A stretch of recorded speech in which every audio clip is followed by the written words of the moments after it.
Answer to this question is not about who you are, but it's more about a numbers game. Since the HIV epidemic started in the 1980s, gay men have been at a greater risk and represented more of new HIV cases that we've known in this country and actually internationally as well. In this day and time, gay men still make up about 2/3 of the new HIV diagnosis. So whether you like it or not, just because you're having sex with other men, you are going to put yourself in a pool where you're having a greater chance of getting in contact with HIV.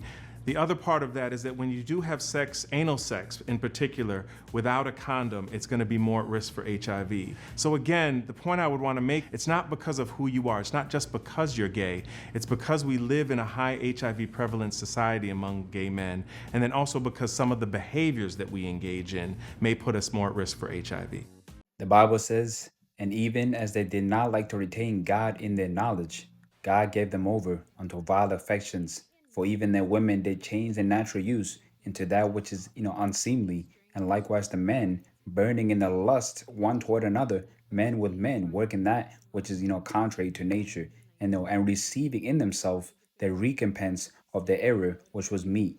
HIV, rampant STDs and venereal diseases, running abundantly in the homosexual community. It is called the recompense or the consequences that God has given these, for those that engage in these practices, going against the ways of God and the way that God has created for man to procreate and to abide in his will.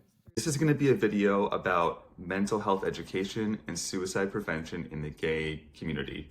Hey guys, Michael Pizzulo here, gay therapist in West Hollywood. So today we're going to cover a tough topic, which is suicide. And there's a reason I want to do this, and I want to tie it into a few things I've noticed recently.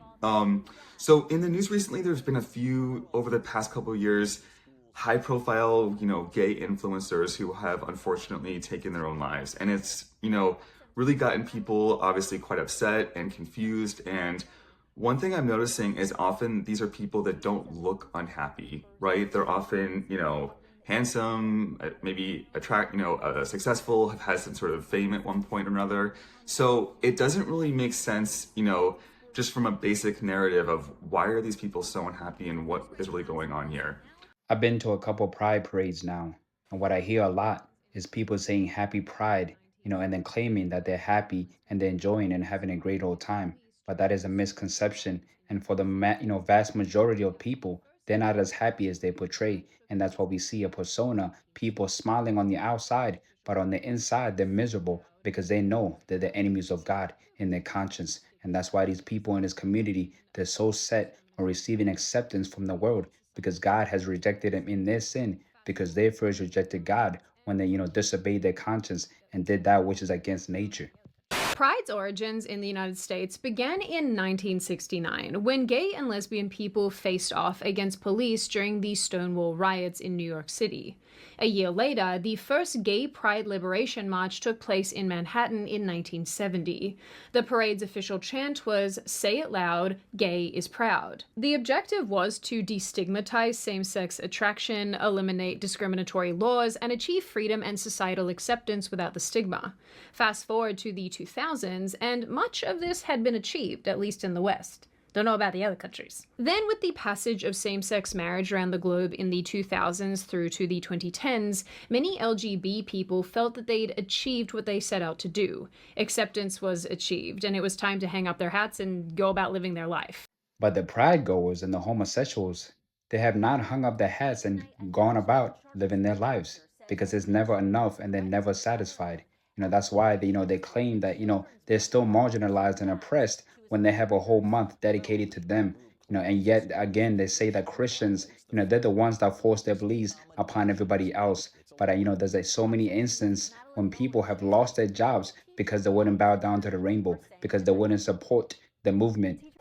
New tonight, a Nashville charter school teacher says administrators threatened to fire him after he refused to read a children's book involving two dads to his first graders. Well, now a legal group claims the school's position violates the Federal Religious Accommodations Act. It's a law.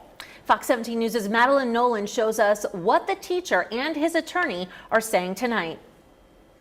The teacher said this all started with a first grade reading lesson involving this book about a child and her two dads. Now, his attorneys say the school should have accommodated to his religious beliefs.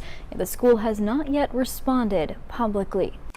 A first grade classroom lesson now at the center of a legal dispute. The book, Stella Brings the Family, features a child with two fathers. I refused to read a book that had two fathers on the cover and one daughter.